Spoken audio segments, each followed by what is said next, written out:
Inilah Buletin Dakwah Kafah edisi 432, 25 Sya'ban 1447 Hijriah atau 13 Februari 2026 Masehi dengan judul Marhaban Ya Ramadan, mulia dengan takwa, berkah dengan syariah. Ramadan, bulan dengan penuh keagungan dan keberkahan, akhirnya akan mendatangi kaum muslim. Inilah bulan yang dari awal hingga akhir penuh dengan keutamaan. Inilah bulan yang berisi rahmat dan ampunan. Di dalamnya juga ada pembebasan dari api neraka.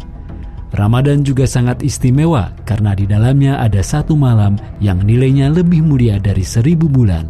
Itulah Lailatul Qadar. Tidak ada yang seperti ini kecuali hanya ada pada bulan Ramadan. Keutamaan saum Ramadan. Saum Ramadan adalah salah satu rukun Islam yang menjadi penegak agama. Nabi SAW bersabda, Islam dibangun di atas 5 perkara: kesaksian bahwa tiada Tuhan selain Allah dan Muhammad adalah utusan Allah, menegakkan sholat, menunaikan zakat, berhaji ke Baitullah, dan saum Ramadan. Hadis riwayat Al-Bukhari. Dalam hadis yang mulia ini, Nabi SAW menyerupakan Islam dengan sebuah bangunan yang kokoh.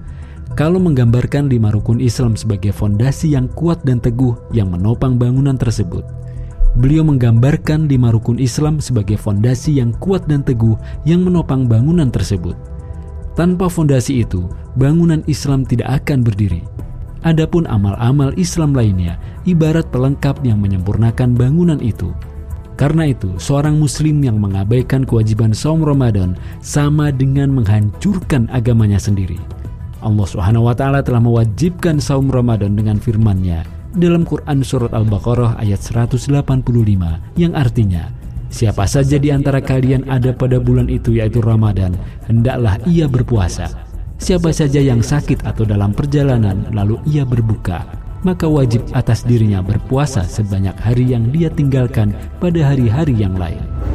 Saum Ramadan dinamakan Syahrul Maghrifah atau bulan ampunan. Ia menjadi momen pelebur dosa bagi hamba yang berpuasa selama ia tidak melakukan dosa-dosa besar. Rasulullah SAW bersabda, sholat 5 waktu, sholat Jumat ke Jumat berikutnya, dan puasa Ramadan ke Ramadan berikutnya adalah penghapus dosa di antara keduanya selama dosa-dosa besar dijauhi. Hadis riwayat Muslim. Rasulullah SAW juga menyampaikan bahwa Allah SWT membebaskan hamba dari api neraka pada bulan Ramadan. Beliau bersabda, sesungguhnya pada setiap hari pada bulan Ramadan ada dari Allah pembebasan dari api neraka. Selama Ramadan pula, jika setiap muslim berdoa dengan suatu doa, Allah akan mengabulkan doanya. Hadis riwayat Ahmad. Berbagai keistimewaan lain juga Allah SWT siapkan bagi hambanya yang menjalankan saum Ramadan. Di antaranya, disiapkan bagi mereka gerbang khusus untuk masuk surga, yakni gerbang Ar-Rayyan. Bau mulut mereka saat berpuasa akan dijadikan wangi kesturi di akhirat. Mereka yang berpuasa diberi 2 kebahagiaan, yakni saat berbuka dan saat berjumpa dengan Allah kelak di surganya. Mulia dengan takwa.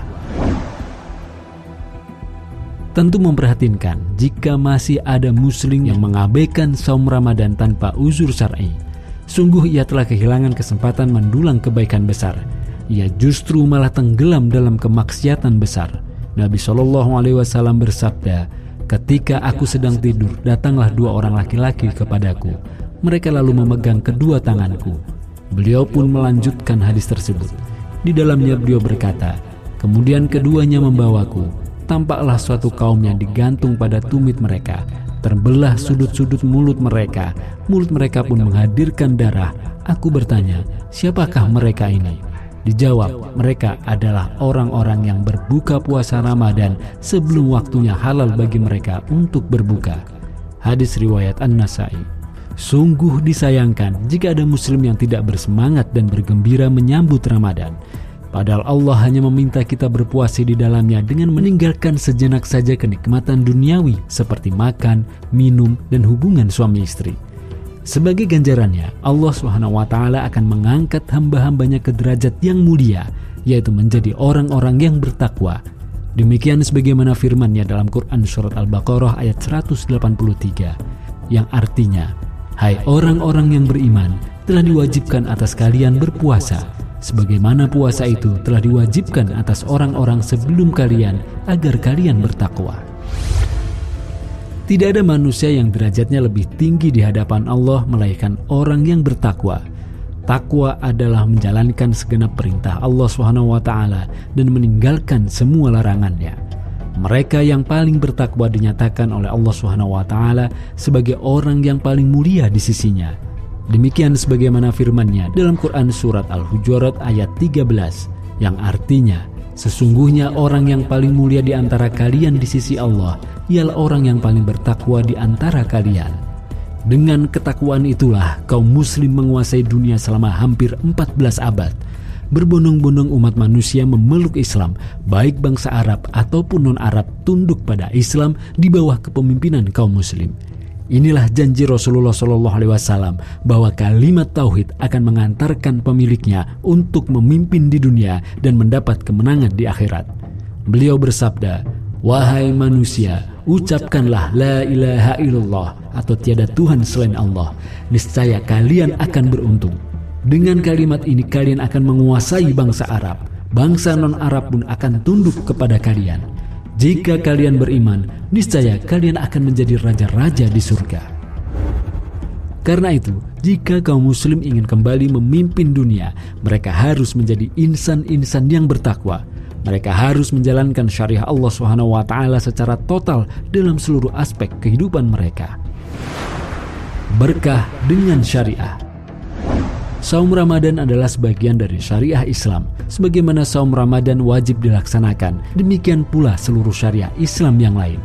Kaum muslim wajib hanya mengamalkan dan menerapkan syariah Islam. Mereka tidak boleh memilih aturan lain. Inilah wujud ketakwaan.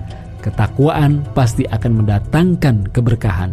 Demikian sebagaimana firman-Nya dalam Quran surat Al-A'raf ayat 96 yang artinya, andai penduduk negeri-negeri beriman dan bertakwa, pasti kami akan melimpahkan kepada mereka keberkahan dari langit dan bumi.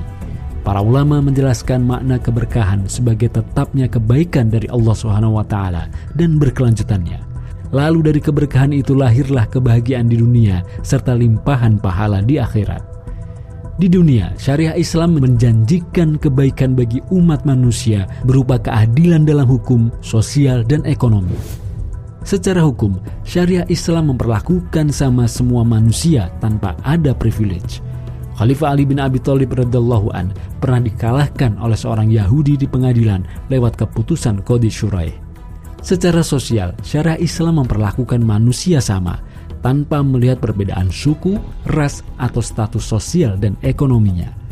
Rasulullah SAW mempersaudarakan kaum muhajirin yang berasal dari Mekah dengan kaum Ansor penduduk asli Madinah.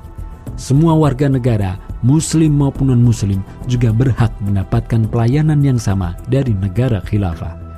Dalam bidang ekonomi, semua warga negara berhak mendapatkan penghidupan yang layak serta kesempatan untuk memenuhi kebutuhan hidup dalam perlindungan dan jaminan negara. Bahkan Islam melarang keras harta hanya dinikmati oleh orang-orang kaya saja. Harta harus beredar di masyarakat untuk menggerakkan perekonomian. Syariah Islam juga melarang individu atau swasta atau asing menguasai sumber daya alam yang dibutuhkan oleh rakyat, seperti migas, aneka tambang, hutan, serta berbagai fasilitas umum seperti laut, sungai, danau, dan sebagainya. Hamba-hamba yang beriman pastinya selalu berharap kemuliaan dan keberkahan dunia dan akhirat. Jalan untuk meraih itu adalah tidak lain dengan mewujudkan ketakwaan. Caranya dengan penerapan syariah Islam secara kafah dalam seluruh aspek kehidupan. Itu sudah menjadi janji dan ketetapan Allah yang wajib diimani. Saatnya kita menjadikan Ramadan kali ini sebagai langkah memantapkan hati untuk berpegang pada Islam dan berjuang mewujudkan penegakan hukum-hukum Allah SWT. Tentu dalam naungan khilafah. Dengan itulah kemuliaan dan keberkahan akan datang. Wallahu a'lam bishawab.